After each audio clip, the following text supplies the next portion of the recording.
ఖచ్చితంగా ఏదైతే ఈ ప్రైవేట్ విధానం ఏదైతే ఉందో దీనిని మేమందరం కూడా అడ్డుకుంటాము.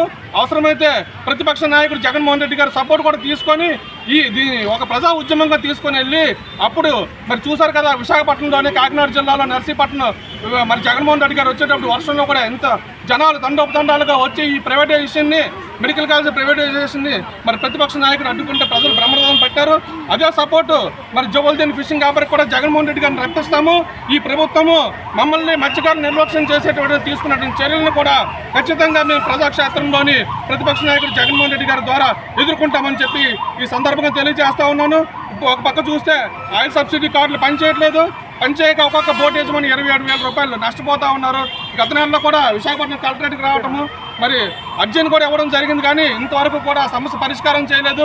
అంటే మత్స్యకారుల సమస్యల పట్ల పరిష్కారం చేయకుండా ఎంత నిర్లిప్తత వ్యక్తం చేస్తున్నటువంటి ఈ ప్రభుత్వానికి త్వరలోని మూల్యం చేర్చుకునే పరిస్థితి వస్తుంది.